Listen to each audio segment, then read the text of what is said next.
Hey all, and welcome back to There's Danger Here. I'm Leilani, and we are in for season 3. And as usual, it is the first of the month, and so I think I started this tradition last year. We are going to be talking about MMIW episodes. It is going to continue this year. We have only barely broken into the B's. It is alphabetized by first name, not last, which is a little odd, but that is how the site that has the biggest running list that I could find has their information. And so we are going to kick it off with the letter B.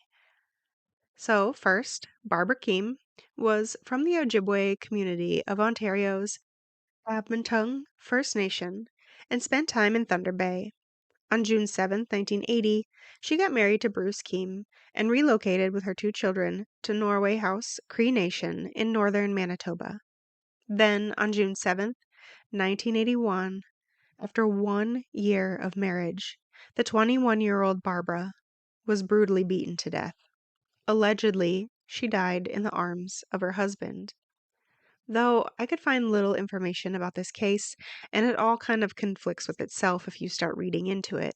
There seems to be more hearsay than evidence or actual concrete information, and the family seems split on whether or not Bruce murdered Barbara. That night, the couple had gone out separately, but sort of together. So at some point, Barbara is beaten, and Bruce either finds her, finds out she's injured, or he was the aggressor. He then goes and brings her home or picks her up and carries her after she's injured. Because they lived on an island, they had to take a canoe home. Raven Thundersky, Barbara's sister, stated, quote, "We know in our hearts that he wasn't the one who did it. He was the one that went and got her. He actually carried her back to the house, where she ended up dying," end quote.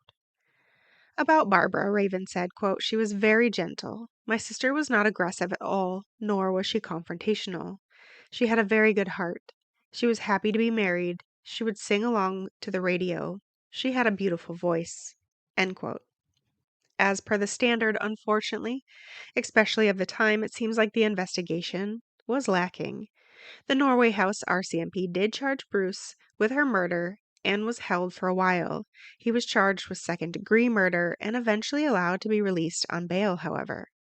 According to Raven, he did not speak English, yet was interrogated without an interpreter, even allegedly signing a confession to Barbara's murder. In English, of course. Before trial, he was found hanging from a tree approximately 100 meters from the family home. 2 letters were found with him, one tucked in his belt and another by a tree, and there was a small red Bible on the ground nearby. He also left letters at home. One was for the chief and counsel, and another one was believed to be intended for his lawyer. In one of those letters, Bruce explained a death pact that he had claimed he and his wife had, that if Barbara died before he did, he would also have to die. Bruce had been expected to appear in court on July 16th of 1981. After that, the family of Barbara's stated they heard nothing from the RCMP until Raven contacted them around 2005, to which she was told that Barbara's case had been officially closed. It wasn't until 10 years later that another sister, Debbie Favell, received information or the details on Barbara's death. But even that didn't come easy. She filed an access to information request and was initially told no files existed anymore. That, quote, "It is likely that any RCMP record that may have existed has been purged," end quote. Yet, a year later in April 2016, they just somehow managed to arrive in her mail. The report was 350 pages of documents, including analysis and exhibit reports, statements from Bruce, Keim, and witnesses, diagrams and photos of Barbara's body. One statement included information that Bruce said his wife was alive when they crossed the river and when he carried her into the house around 7:30 in the morning. Debbie also received a copy of Barbara Keim's autopsy report from the Office of the Chief Medical Examiner. According to the police documents, Barbara was barely alive during this time. It is believed that she died around 10:30 in the morning. By noon, Barbara was found lying in her bed, face up. Raven had reported that the women who dressed Barbara prior to the funeral told her that Barbara had stab wounds, but there was no mention of knife wounds in the RCMP reports. Debbie believes that the ladies who dressed Barbara's body for the funeral may have mistaken the abrasions for knife wounds because there were so many injuries, saying, quote, "I think my sister suffered a lot from the time it happened, from the time she died," end quote. Naturally, names of those who gave statements were redacted in the RCMP documents. But Debbie said of that, quote, "The important part of the RCMP report was blanked out, and I really wanted to read those parts. It kind of angered me," end quote. Of the investigation, Raven said, quote, "I think they shouldn't have been quick to charge somebody. They should have followed leads. They should have done it properly. They should have treated it as a human file," end quote. But that in the 1980s, there were almost no resources for family members of missing and murdered women beyond their own support system. Furthermore, Raven reported, quote, "I think they should be communicating with families more. They should be following every lead that they possibly can because there is people out that has information," end quote. She even called for a federal inquiry into Canada's missing and murdered Indigenous girls and women when she was involved with the Sisters in Spirit Winnipeg chapter in 2006, in order to uncover the failures of the system and how and why Indigenous girls and women have gone missing without any resolution to their cases.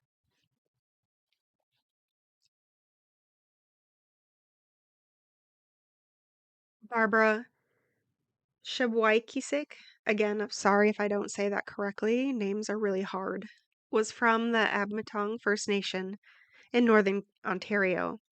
In 1989, Barbara was found dead in a motel in Thunder Bay, Ontario. At the time, she was 29 years old.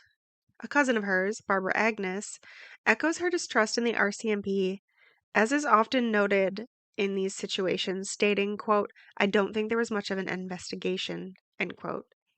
She noted that someone was arrested in connection with Barbara's death, but was subsequently let go after being charged. And when the family inquired about Barbara's case, they're unclear if her case even remains open. After working with street people in the city, Barbara said that she noticed girls have gone missing, and again, this is the cousin, and she doesn't know what happened to them.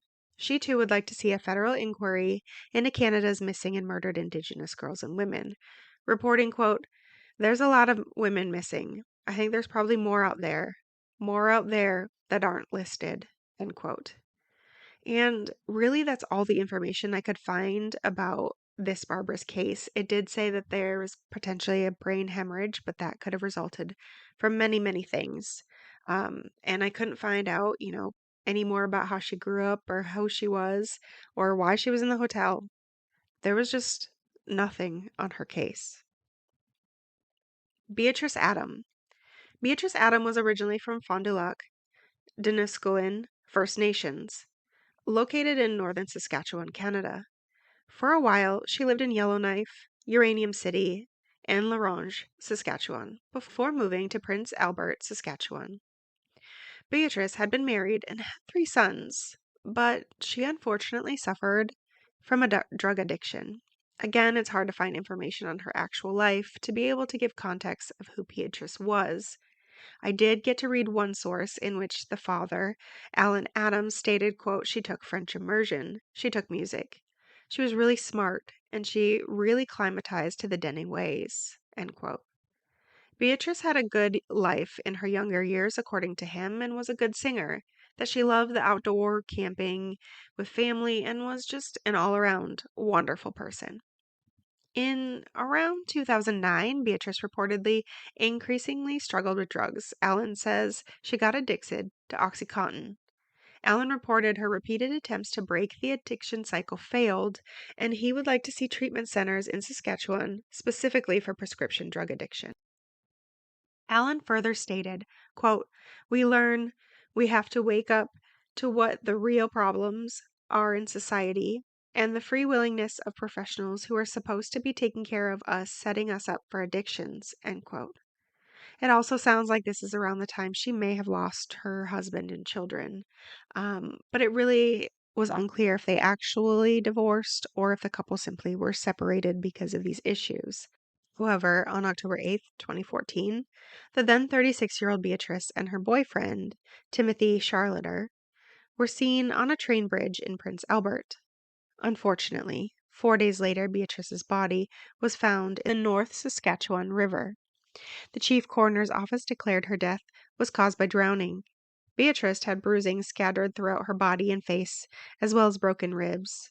However, there's no way to know if this was from the fall, from the bridge, being tossed over, or being tossed around the water, or if she was beaten prior to going into the water. The pathologist assigned to Beatrice's death reported that she likely died as a result of exposure and drowning. The Prince Albert Police Service confirmed that 3 people were on the bridge: Beatrice, her boyfriend, and a third person who left the scene. But there is little more information known. Of the investigation, Beatrice's father, Alan Adams, stated, quote, "They could have asked more questions. They said that people were yelling on the bridge, but it was dark," end quote. When her death was declared a drowning, police did not continue to investigate, said Allen, and as a result, there are still no answers to what exactly happened that night. Also, since that night, Timothy has also been missing. Efforts to search for him in the same area where her body was found have not been successful. Prior to October, Allen stated, quote, "We've tried very hard to get her off the street. I felt helpless, didn't know what to do," end quote. Like most other families, Allen wants a federal inquiry to include all cases of missing and murdered Indigenous women. Quote, "It's the whole social problem as to where we stand that has to be addressed, totally right across Canada." End quote. Belinda Ann Cameron, aka Belinda Ann Engine, was an Eskimo Indigenous woman. On May 11, 2005, the then 42-year-old was last seen at Shoppers Drug Mart in Eskimo, British Columbia. Family reported Belinda had spoken of going to Vancouver and Manitoba to visit extended family, but they hadn't heard from her a month, and as such, they didn't end up reporting her missing until June 4th of 2005. At which time investigators conducted over 100 interviews and an extensive forensic examination of Belinda's apartment near Old Eskimo Road, as well as canine and helicopter searches. The Victoria Police investigated her case and believed it was a case of foul play and potential homicide, as she was considered a vulnerable person. Cameron was noted to have a mental illness, though what that is referring to is very unclear. In all the sources, it simply says mental illness. She's also reported to have a drug addiction and may have been a sex worker, according to multiple sources I could find. On May 11th, 2018, police made a new appeal to help bring Belinda home to her family.